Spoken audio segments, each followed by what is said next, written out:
Amigos, ¿cómo están? Bienvenidos a Radio Uruguay, bienvenidos a La Máquina de Pensar. ¿Cómo andan? Arranca La Máquina de Pensar, arranca muy rápido porque son las 19:00, ay, 01, arranca en el 01 con Gonzalo Gervás en controles de emisión, que entregó el programa y comienza exactamente como debe comenzar, y con Carolina de Cuadro en la producción de este programa, amigos, que se llama La Máquina de Pensar.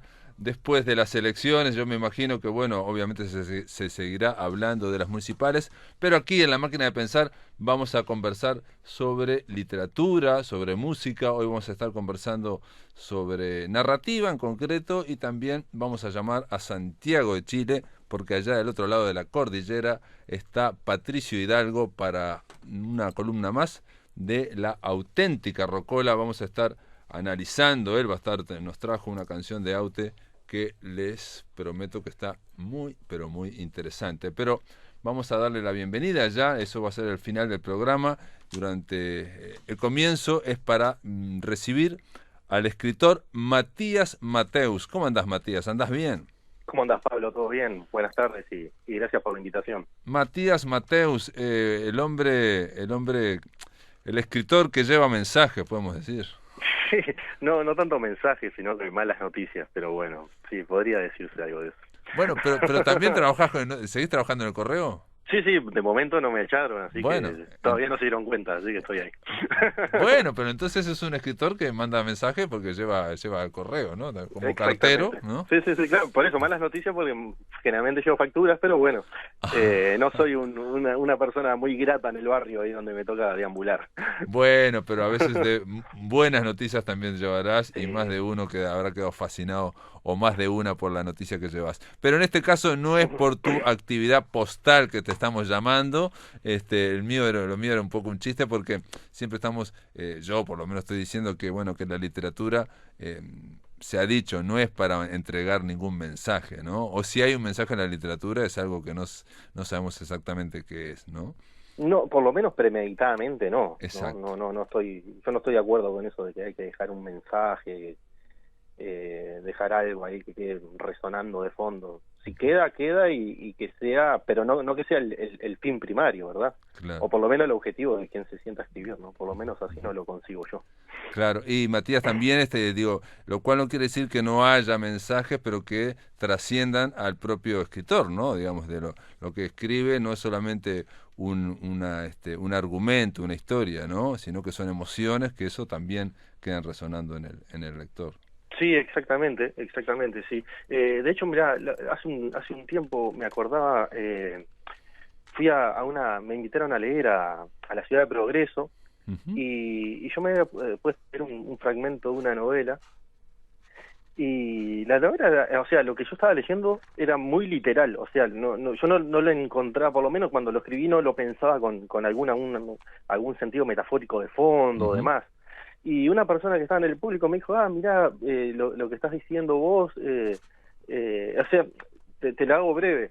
Ese fragmento que leía, sí, contaba de un muchacho que iba por un tubo, o sea, por esos tubos de ventilación de aire que están arriba de los cielos rasos, por un ducto, iba gateando por el ducto en busca de una muchacha, y cuando llegaba se encontraba que la muchacha no estaba, y entonces la señora esta me para después y me dice, no, fíjate que todo eso es una regresión.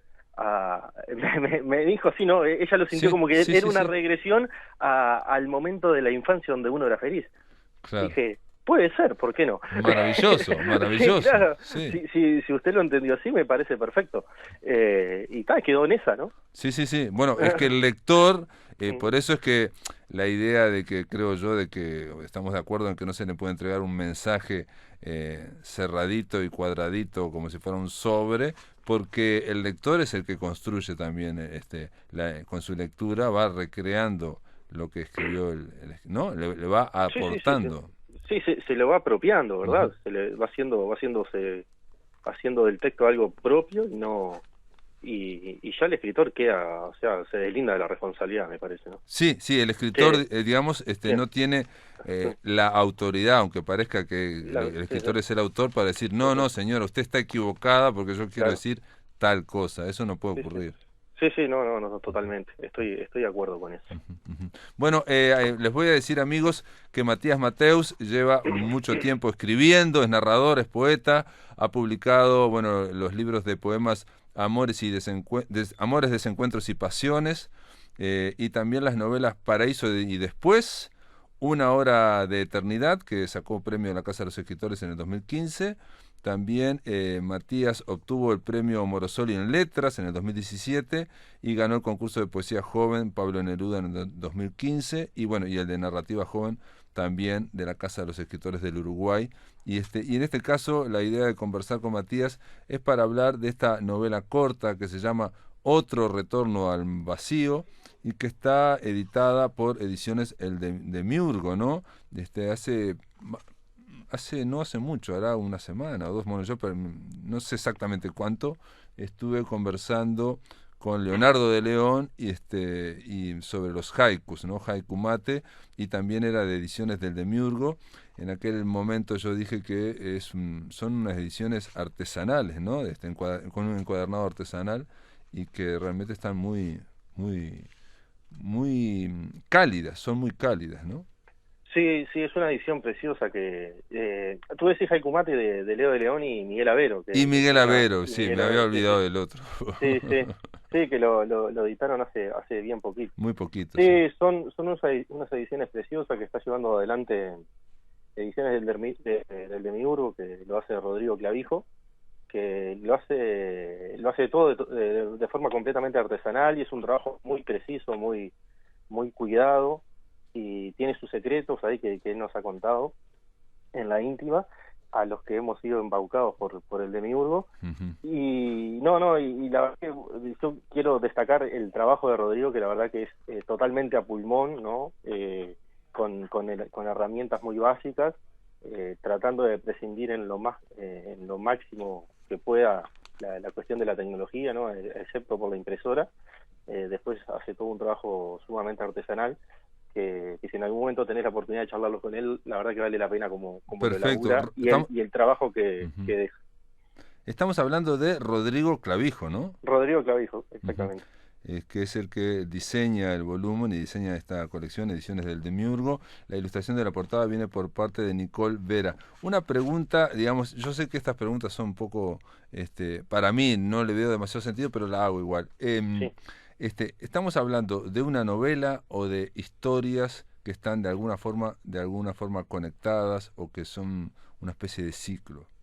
Bueno, acá podemos volver a lo que estábamos conversando al principio, ¿no? Uno lo puede tomar cada uno de estos capítulos, yo los llamo novela, ¿no? Pero uno puede tomar cada de estos capítulos de forma aislada, separadas, y funcionan como tal, como cuentos podría ser. Yo los hago funcionar como novela, porque de hecho las novelas anteriores que tengo, no sé si te acordarás, de Una Hora de Eternidad o de Paraíso Después, también tienen esa cuestión de la estructura, ¿no? En donde aparecen historias por separadas, en apariencia sin conexión entre sí, y después terminan convergiendo a lo largo del texto, empiezan a tener puntos de encuentro, ¿no? Otro Retorno al Vacío lo tiene, que es esa casa de antigüedades que aparece por allí en varios episodios, pero asimismo también puede funcionar cada capítulo, podés tomar un capítulo y leerlo como si fuera un cuento, y la historia empieza y termina ahí. Bueno, pero de alguna forma en el último capítulo se cruzan, ¿no? Sí, en el último capítulo te da ese guiño de que, bueno, que todo está conectado. Sí, se van cruzando, ¿no? Y está en torno a esta plaza que yo no la conozco, Plaza de San Felipe Neri. Eso está en... Plaza San Felipe Neri, sí. Ese es un episodio real, ¿verdad? Y de hecho el haber visto una foto de esa plaza fue lo que le dio... podemos contar el episodio de la Guerra Civil, ¿no? Claro, sí, el episodio de la Guerra Civil Española, sí. ¿Qué pasó? Fue así. Yo estaba conversando por WhatsApp con un amigo, y en la foto de perfil de WhatsApp él tenía, aparecía su cara y el fondo de un muro, vos veías el muro. Y a mí me llamó la atención la textura de ese muro. Y le pregunté de qué se trataba, y él me comentó que había estado en Barcelona recorriendo la ciudad y en busca de esa plaza, y hasta que se perdió, o sea, no la encontró, se perdió, y en esa caminata él se da contra la Plaza San Felipe Neri, y esa foto que estaba sobre la fachada de la iglesia. Y me explica que ahí, bueno, hubo un bombardeo por las fuerzas italianas que apoyaban al franquismo, y en esa iglesia se habían refugiado en el sótano niños, habían refugiado niños del bombardeo. Y bueno, ese sótano, el piso, en realidad el piso de la iglesia cae y termina matando a unos 50 niños, una cosa así. Entonces, lo que ahí se hizo fue, reconstruyó la plaza, pero se mantuvo la fachada en memoria de ese episodio.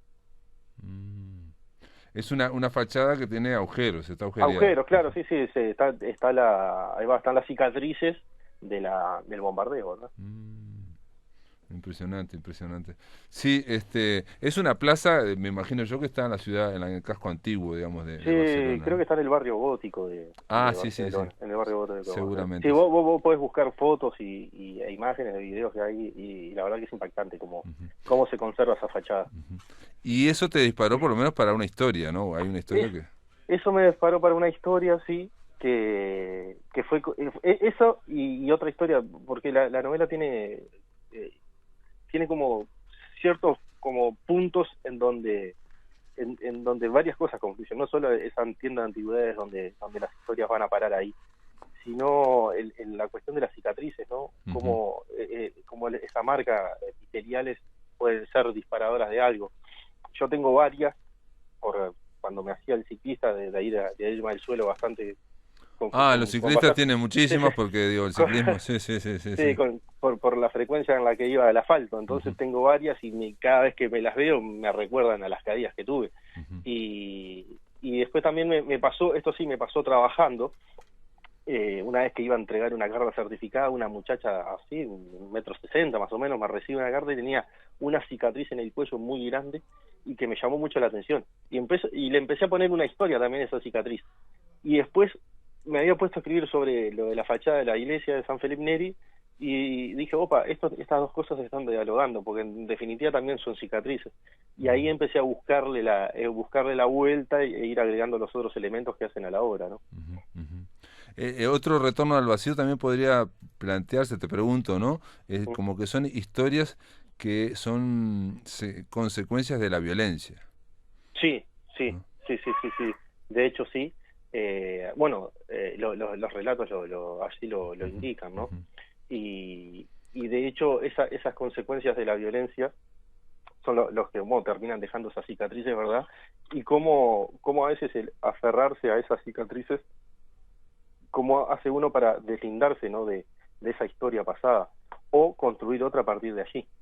O quedarse en esa historia, porque también hay que decir, digo, cuando hablamos no voy a contar los argumentos, pero digo, en otro retorno al vacío, no solamente están las historias de violencia que uno imagina, bueno, de alguien, digamos, de victimarios sobre víctimas. Muchas veces por ejemplo, hay un muchacho que busca la violencia o está atraído por la violencia, ¿no? Aunque incluso no necesariamente la ejerza o quiera, pero quiera estar cerca de lugares o cerca de personas que son violentas. Sí, está eso también. Es un muchacho, un adolescente que un niño que va creciendo en ese entorno y lo va viviendo, y como se siente muy atraído con eso. Hay una atracción hacia eso y una atracción, o sea, sin ejecutar, por usar un término, sin ser un ejecutante de esa violencia, ni tampoco un depositario, porque tampoco lo es.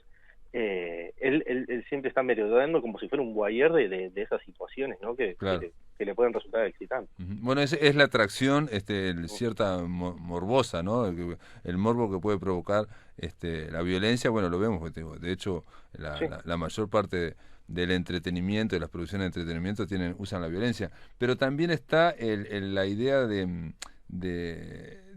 algo más oscuro que está dentro de uno y que busca esa violencia, ¿no? Sí, y claro, y a veces uno muchas veces no sabe cómo explicárselo, ¿verdad? Entonces está ese juego también de, bueno, ¿qué está pasando? ¿Qué me está pasando? Y cómo hago entendiendo de que eso es algo nocivo, ¿verdad? Para la persona, o quizás no lo entienda así, pero entendiendo que eso es algo nocivo, bueno, ¿cómo hago para sacarme eso de encima, ¿verdad? ahí aparece la mamá de ese personaje con sus cuadros y demás, y todo lo que a través de eso sucede. Bueno, pero hay otra parte, otra cara de la violencia, que no es menor, es la muerte, y se dice casi explícitamente.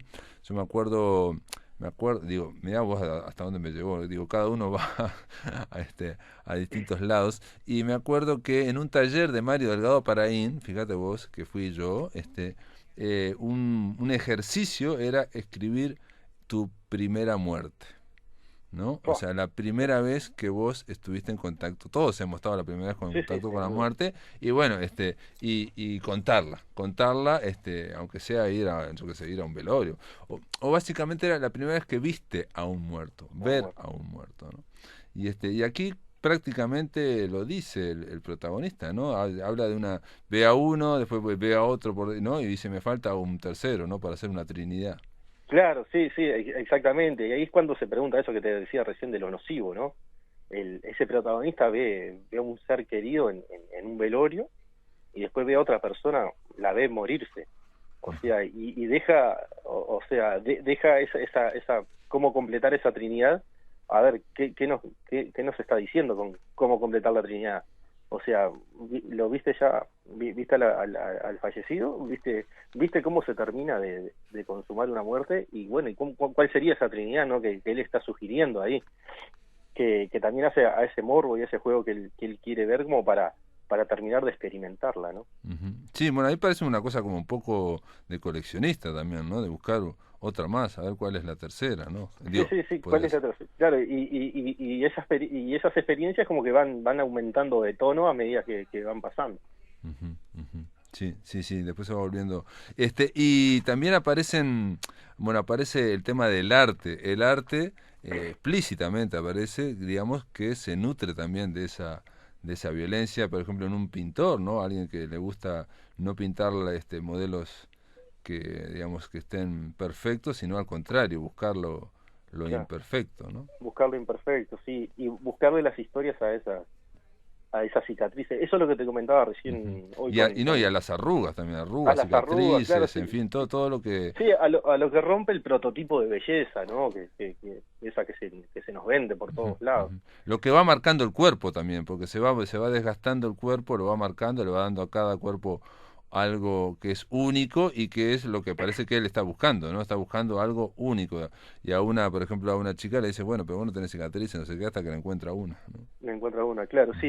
Ujú, Ahí va, eso es lo que pasa también, claro, porque en esas marcas que tenemos, bueno, la cicatriz es algo muy característico, ¿no? Es una seña que la podemos ver y, bueno, sí, esta me la hice, yo qué sé, me caí de un árbol, me corté, yo qué sé, picando cebolla, ujú. y después tenés ciertas marcas que aparecen a lo largo de tu vida y que son, o sea, son de múltiples causas, y no son siempre de un evento traumático, violento, o sea, de un accidente o de una caída, de un golpe, lo que sea.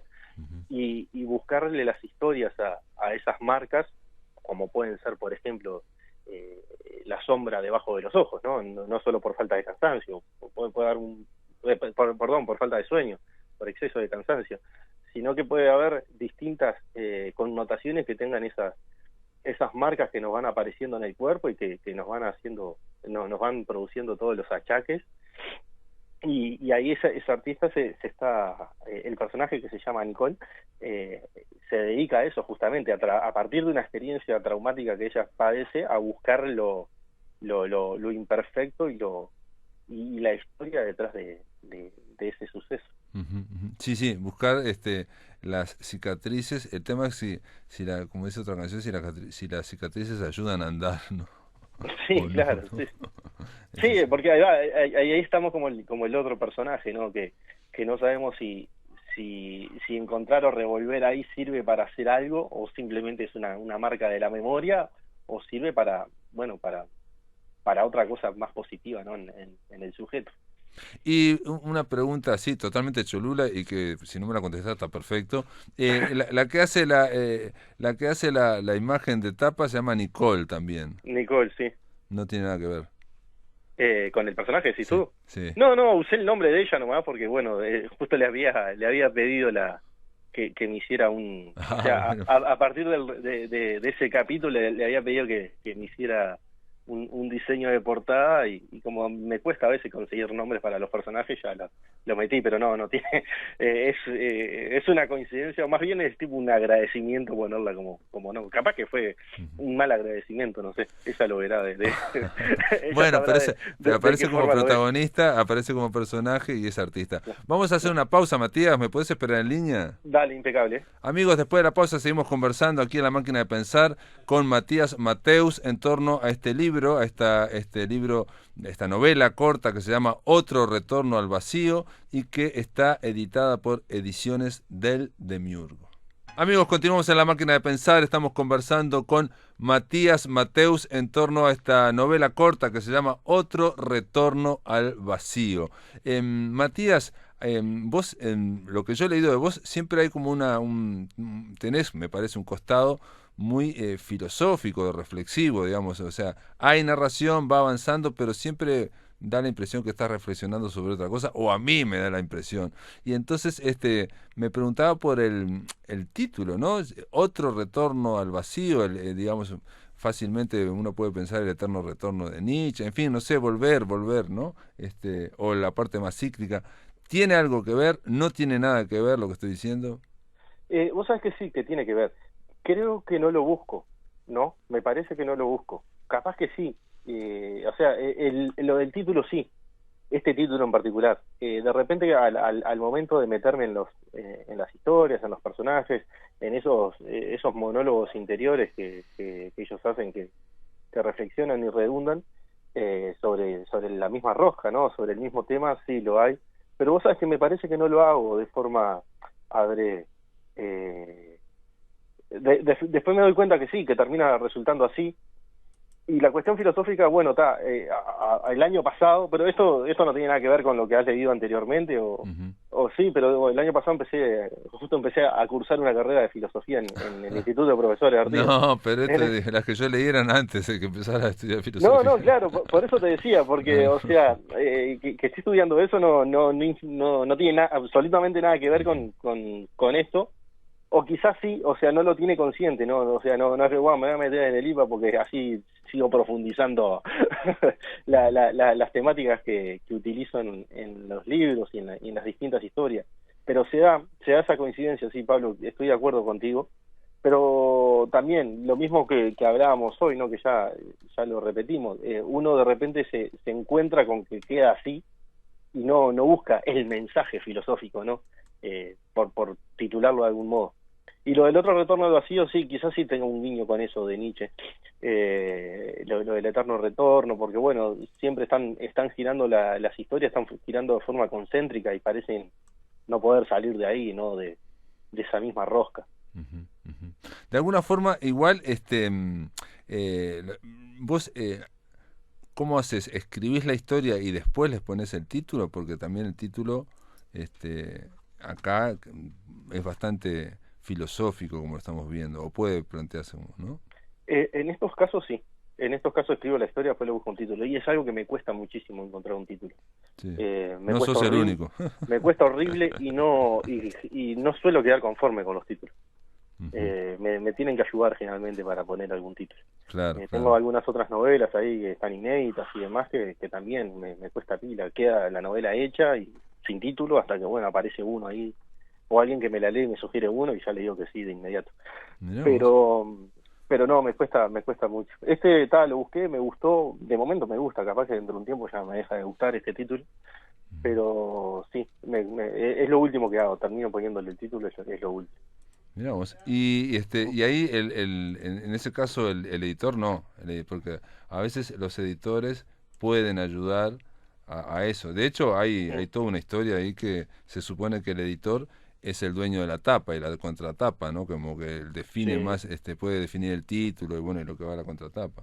No, en este caso no. En este caso Rodrigo trabajó hacía de forma muy minuciosa todo la cuestión de la edición interior y demás, y lo de la tapa también lo buscamos juntos, lo de la tapa, el diseño de tapa.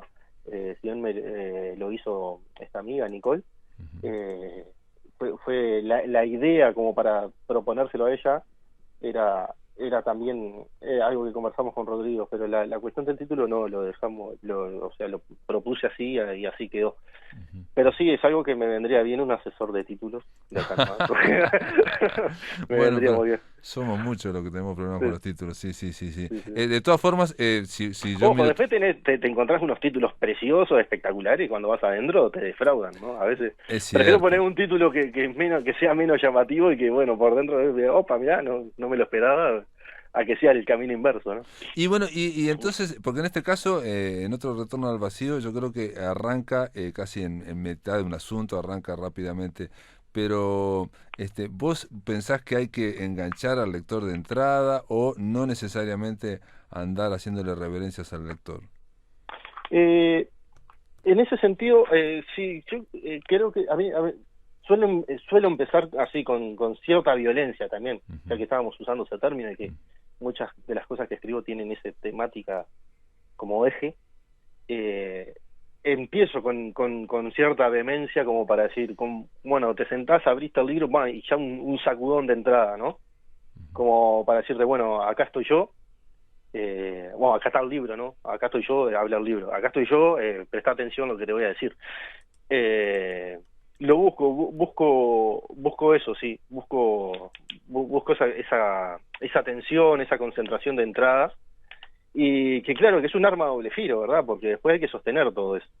Claro, claro, Hay que, claro. hay que sostener esa intensidad y a veces eso es un trabajo muy arduo, ¿no? Ujú, ujú. Buscar esos primeros párrafos, creo que los primeros párrafos es lo que más escribo, los escribo, los reescribo.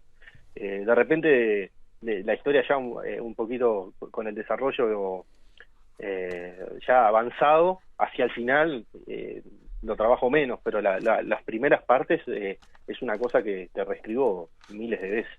Ujú. Y sin embargo, a veces no da la sensación de que te, digamos, de que te enganche, de que estés tan preocupado, que estás preocupado más bien por desarrollar la historia o esas Mm. que por enganchar al lector en el sentido, de, ay, a ver si me explico, digamos, o sea, que me parece que para leerte hay que también poner algo, digamos, ¿no? ¿No? No sé si me explico. No sé si es por Sí, tu costado poético también, porque vos sos poeta también, ¿no?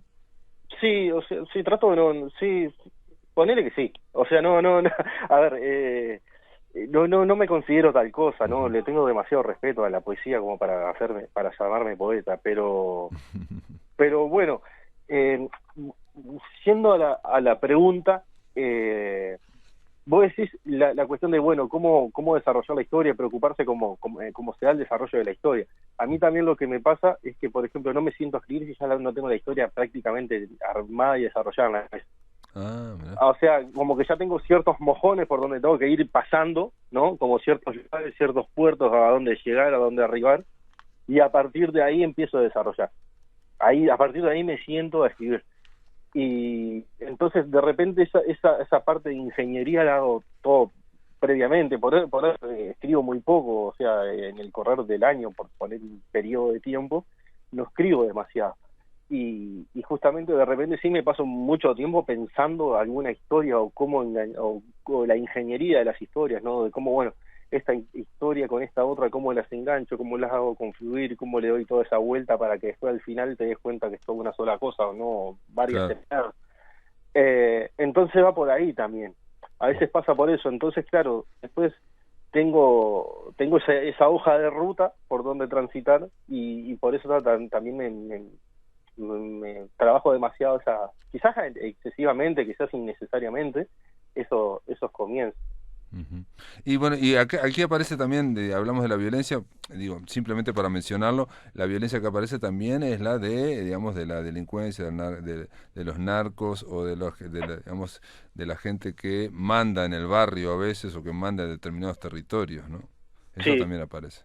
sí, eso O- fue, sí, esa historia que vos estás mencionando, que también le coincide la del muchacho que ve a su ujú, abuela, ¿no? ujú. A su abuela en el velorio. Eso es una historia bastante vivida, ¿verdad? Eh, Digamos que vos la has visto, digamos... Sí, es algo, claro, es algo que viví en mi infancia, de hecho, ¿no? Entonces, claro, lo tengo, o sea, es casi una crónica, ¿viste? Rosa con la crónica. Perfecto. No, porque pensé también que al ser cartero, al andar por los barrios, también a veces uno puede ver distintas cosas también, ¿no? Sí, digamos, bueno, sí. La territorialidad, el tema de quién es el sheriff aquí, por ejemplo, en fin, ¿no? Claro, sí. Bueno, mi trabajo, sí, una de las cosas interesantes que tiene es esa, ¿no? De que vos estás permanentemente en contacto con el asfalto, estás con el asfalto, con el pedregullo, con el barro, con todo, ¿no? Y estás permanentemente observando y viendo eso y sos parte del paisaje también, ¿no?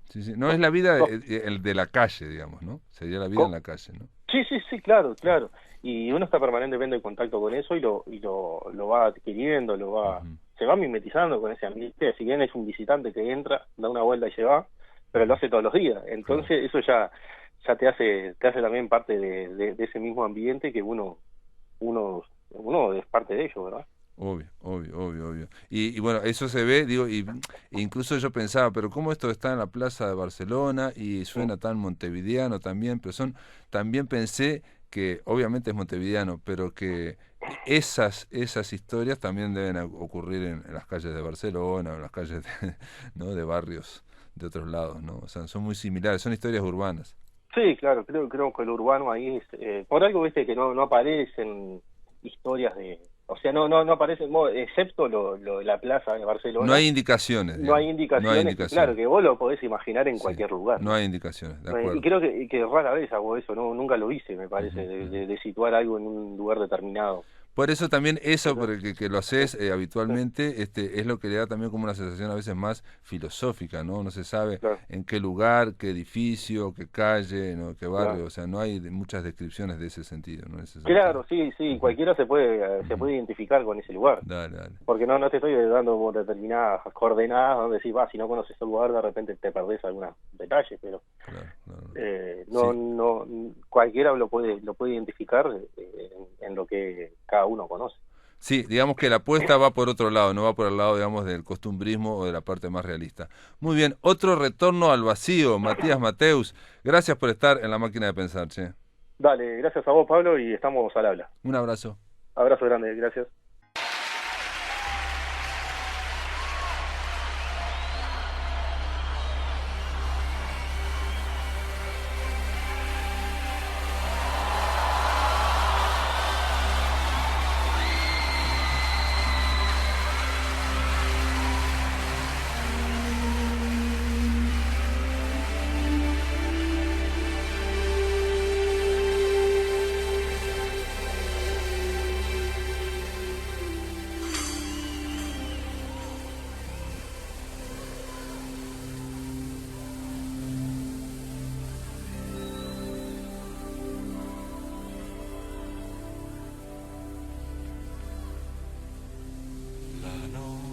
C'era una llama,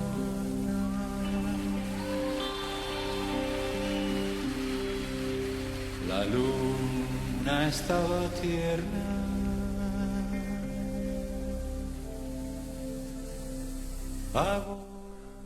Bueno, estará Luis Eduardo Aute que nos estaba dando la bienvenida, le estamos dando la bienvenida junto con Aute a Patricio Hidalgo. ¿Cómo le va, Patricio? ¿Anda bien, Pato? Querido Pablo, buenas tardes, gusto de escucharte. No nos escuchábamos hace un tiempo y por tercera vez nos vamos a escuchar una canción de Aute que es una verdadera maravilla que habíamos olvidado, quizás entre las más clásicas o de más fácil ¿no es cierto?, audición, versus esta que es bastante más compleja, pero es bellísima, ¿no? El universo, sí, realmente a priori uno no diría que es de las más famosas, más conocidas de Aute, pero realmente tiene una letra impresionante, ¿no? Sí, tú comentabas en la gacetilla de esta semana misticismo y erotismo, ¿verdad? Ciertamente está eso, y también está creación y creación, de alguna forma la creación del universo con el acto carnal que conduce a una creación también parecen parecerse, y esto ocurre de noche, nunca de día, y ocurre dentro o cerca del mar, en la humedad del mar, nunca en la sequedad de la tierra, hay entonces una contraseña de creaciones y un escenario, ¿no es cierto?, dado por la luna y la espuma de las aguas del mar. Sí, lo que está claro en el universo, que también se vinculan de alguna forma las galaxias, el orden universal de las galaxias, la astronomía, con algo tan íntimo como como el sexo, ¿no? En este caso, porque están a la intemperie también, eso es importante, ¿no? Están bajo el cielo, al lado de... Y yo pensaba, Patricio, no sé si vos pensás lo mismo, ¿no? Que si esto no estuviera bien escrito sería una serie de lugares comunes, una serie de clichés, ¿no? Estar en la playa de noche, ¿no? Bajo la luz de la luna, con la amada, ¿no? Podría ser un gran lugar común.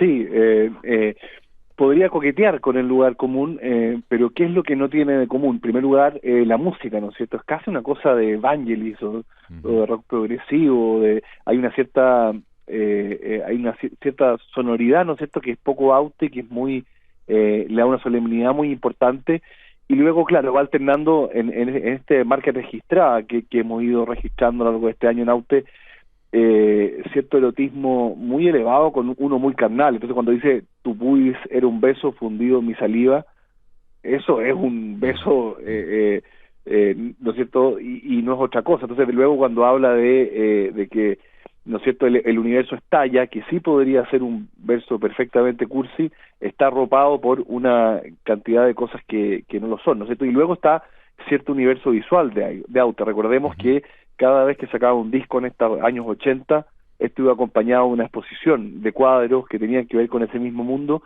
y el sexo y el mar y la creación sí están en su obra pictórica muy presentes, ¿no? Sí, y también como querían, digamos, los poetas japoneses con los haikus, la idea de que lo más grande puede estar en lo más íntimo, ¿no? Lo más minúsculo, ¿no? Y entonces aquí, cuando dice enlazados cuerpo a cuerpo, recorrimos las espumas hasta el fin del universo, donde nace el universo, cuando estalla el universo, ¿no? Y entonces uno podría, y de hecho vi en YouTube a alguien que lo puso, que lo que hizo para ilustrar esta canción es poner solamente Vía Lácteas, galaxias van pasando, ¿no? Claro, y un sentido del tiempo que está alterado por los tiempos lunares o los tiempos espaciales, ¿no es cierto? Esta idea de que uno lo que vio en el cielo es lo que pasó hace no sé cuántos millones de años, y entonces que todo está pasando al mismo tiempo en el universo. Entonces que allí donde nace y allí donde termina, también es donde estalla, ¿no es cierto? Entonces también esta idea de que es una especie de agujero negro en el que está pasando todo en el mismo tiempo, está muy presente. Así que definitivamente ese auditor que hizo ese video de YouTube tiene razón, y tenemos que sumar ahora lo cósmico al abanico de preocupaciones vitales de Aute, ¿no? Sí, bueno, y lo que estamos confirmando acá, o lo que estás diciendo vos, claramente que se confirma como una y otra vez. Lo habíamos visto cuando Aute volvía a la infancia a través de una fotografía, ¿no? Esos niños de la fotografía que corriendo van por la vida, ¿no? Digamos, la idea de que congelar o de cristalizar un momento del tiempo dentro de la canción, ¿no? En estos 2 o 3 minutos queda cristalizado, ¿no? Digamos, es algo que va a seguir ocurriendo. Dice en un momento: sentí que me sentías meciéndote por dentro. Las olas eran ritmos del mismo movimiento, ¿no? Ahí una vez más la idea de la identificación con lo cósmico, ¿no? Con las mareas, todo lo que ya sabemos, ¿no? Totalmente. Además es un disco, este disco Nudo del 85, que si bien no es particularmente masivo en sus canciones, sí da origen a una gira de Aute muy recordada. Muchos de esos registros están en YouTube. Esta canción la cantaba siempre, tocó en la Plaza de Toros de Madrid, en la Monumental de Barcelona, así que también de alguna forma este vuelo cósmico tuvo que ver con su vida en ese momento. Además un periodo que a uno se va poniendo más viejo y le interesa mucho a los artistas, el periodo entre hijos, ¿no? El 85 nace su hija, el 81 nace su hija Julieta, el 87 su hijo Miguel, este disco del 85, así que junto con esta preocupación cósmica, lunar y de tiempos alterados, invertidos, mezclados, fundidos, estaba también lo que tú y yo bien conocemos, ¿no? Pañales, llantos, insomnio, etcétera, ¿no? Sí, sí, sí, sí, sí, sí. Bueno, como vos decías, este tema también fueron acompañados por esas pinturas, esas exposiciones que él las enganchaba y de alguna forma también ahí, sí, en esas pinturas yo recuerdo donde también de repente en un vaso caía una gota, ¿no? Y eso eran un montón de lunas, que iban cayendo, ¿no? De distintos asteroides o astros. Entonces lo más inmenso, ¿no? La inmensidad más grande estaba en lo más pequeño también, ¿no? Totalmente, esta idea de que todo está en todas las cosas, ¿no es cierto? El caraqueño Andrés Bello alguna vez dijo en Chile que todas las verdades se tocan, también tiene que ver desde el punto de vista, yo diría, más filosófico con eso en Aute. Aute claramente pensaba eso, pero luego en las imágenes poéticas lo líquido está siempre ahí vinculado al sexo, ¿no? Mojándolo todo puede ser la versión más, más expresa, ¿no es cierto? Sí, sí. Bueno, pero también hay que recordar que la vida sale ¿no? Se habla de una sopa de moléculas al principio, ¿no? Del origen de la vida en la Tierra. Y dice, empapados de agua y luna, enlazados cuerpo a cuerpo, recorrimos las espumas hasta el fin del universo. O cuando llega en un momento, porque esto hasta ahora estamos en lo astronómico, en lo cósmico, cuando llega el momento que a mí me sorprende mucho, llega al punto religioso, ¿no? Dice, disuelto en tus entrañas, de líquidos secretos, desentrañaba el nudo de Dios y su misterio, ¿no? Esto es en un disco que aparte se llamaba Nudo, ¿no? Totalmente, totalmente. Y además una canción que envejeció muy bien, ¿no? Hay ciertas canciones. Por ejemplo, el año 87 o 86, Sabina saca su disco en vivo Viceversa, en el que participa Aute. Aute también saca el disco Entre Amigos en vivo por esa misma década, una época en que se vuelve a tocar bastante en vivo en España, y ciertas canciones de esa época tienen muy mal presente, ¿no? O envejecen muy mal. Esta canción, en cambio, creo yo, mantiene plena vigencia y tiene que ver con eso, ¿no? Con la fidelidad también que tiene Aute con sus temas y con el tratamiento de los temas, pero también con una musicalidad, ¿no es cierto?, un arreglo musical que es, no diría extraño a Aute, pero sí muy fino, digamos, no es una canción de fogata de guitarra, como podría esperar uno en otras de Aute. De acuerdo. Yo creo que eso, en parte, digamos, lo que estás señalando, que me parece muy, muy importante, que el acompañamiento musical es minimalista, ¿no? Es porque se basa en algo que capaz que voy a exagerar, pero el texto de la canción es un poema, ¿no? El texto de la canción es único y va desarrollando esto que estamos contándolo. Yo me encantaría incluso hasta leerlo, pero yo creo que hay que escucharlo a Aute, entre otras cosas porque prácticamente tiene estribillo, pero no se repite casi nada, ¿no? Él va desarrollando el texto como se desarrolla una poesía, ¿no? O sea, y quizás antes de escucharlo te pido 10 segundos. Curiosamente Aute era mucho más libre a veces en la poesía que en las canciones. En las canciones sí seguía una métrica, tenía un estribillo, hacía rimar, y en la poesía era mucho más libre. En cambio esta es una canción que parece poema también por eso, porque es tremendamente libre en su estructura, ¿no es cierto?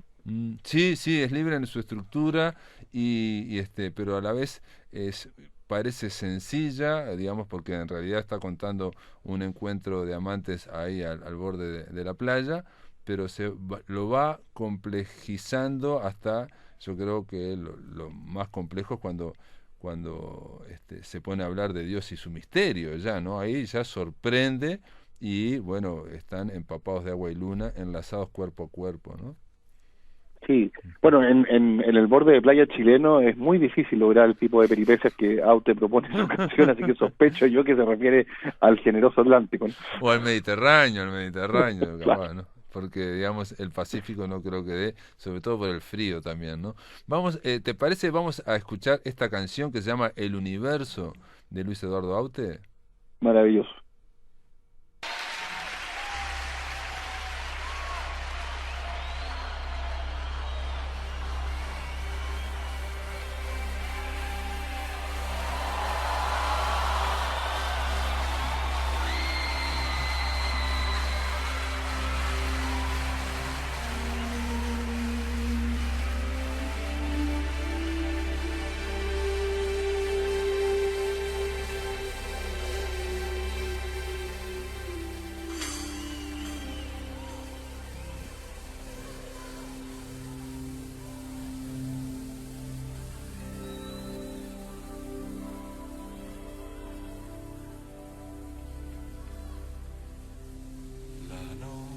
c'era una llama.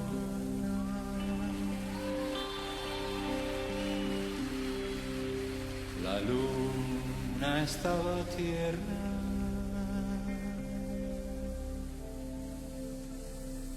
Agosto era un suspiro de cálidas estrellas.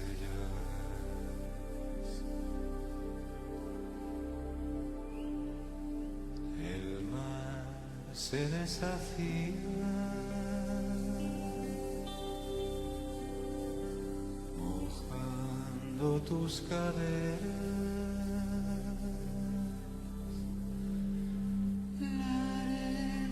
Entre tus labios jugaba con mi lengua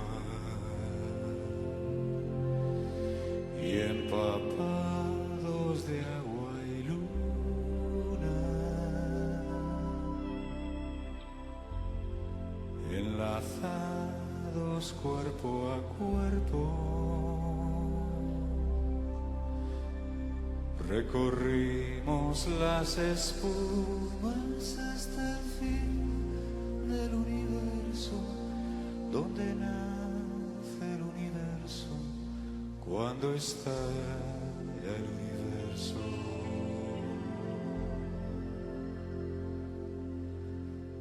El universo.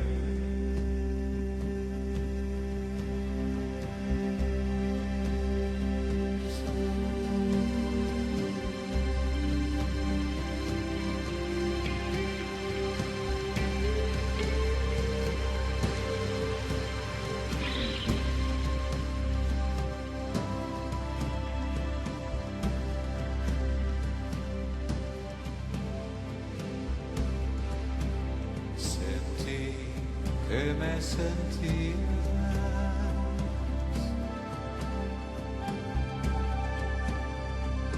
meciéndote por dentro,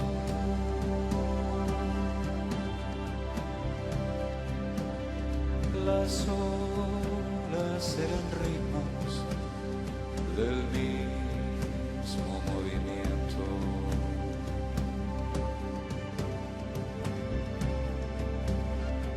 Suelto en tus entrañas,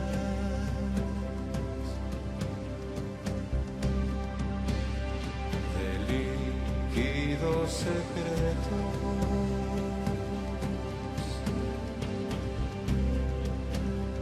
desentrañaba el nudo de Dios y su misterio.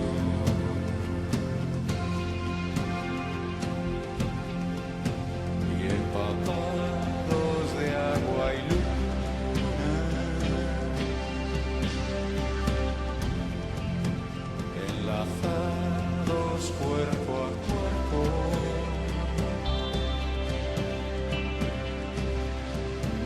recorrimos las espumas hasta el fin del universo, donde nace el universo, cuando estalla el universo.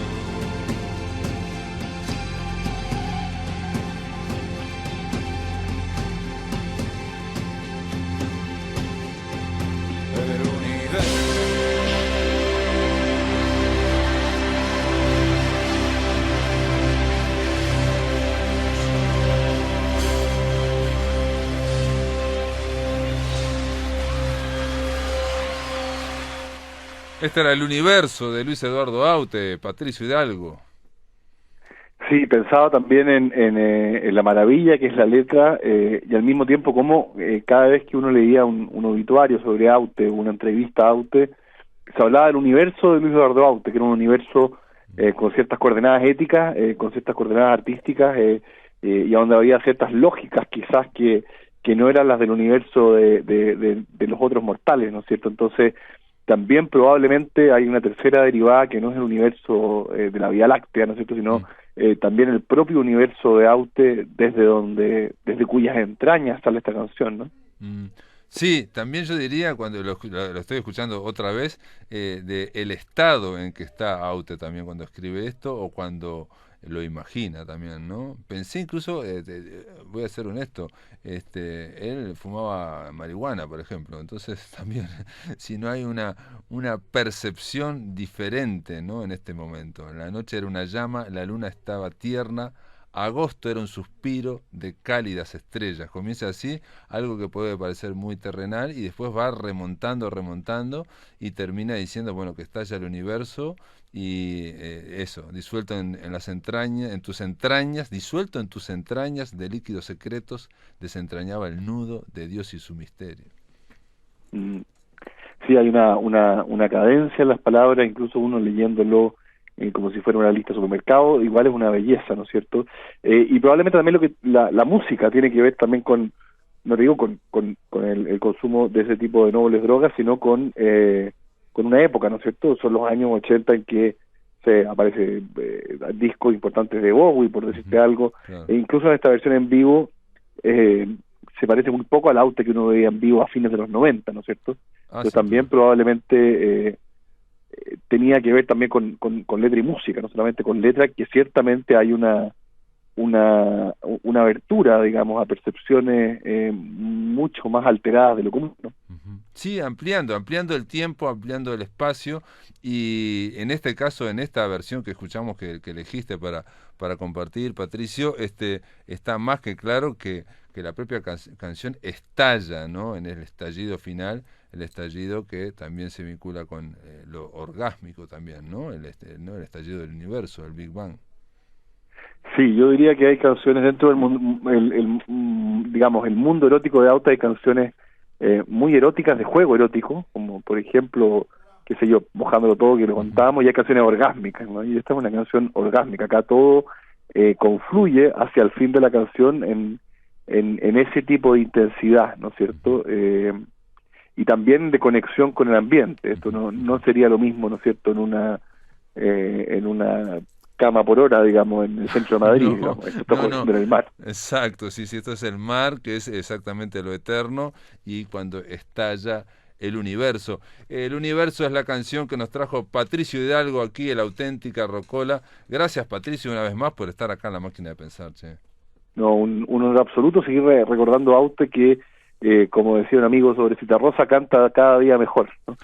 Y no, la verdad que gracias a Pato también estamos redescubriendo canciones, por ejemplo, yo de estas, como por ejemplo El Universo. Te mando un abrazo grande y bueno, lo mejor para vos, Patricio. Vale, un abrazo, nos vemos. Chau. Amigos, se terminó La Máquina de Pensar. Mañana martes y miércoles hay transmisión de fútbol. El jueves vamos a oír la mesa que hicimos en el Mercado de la Abundancia, 100 años de Idea y Clarís. Idea Vilariño y Clarís Lispector van a estar hablando, o vamos a oír como lo que dijeron Andrea Arismendi y Marianela González en torno a estas dos grandes escritoras. Esto es todo, amigos, que lo pasen muy bien.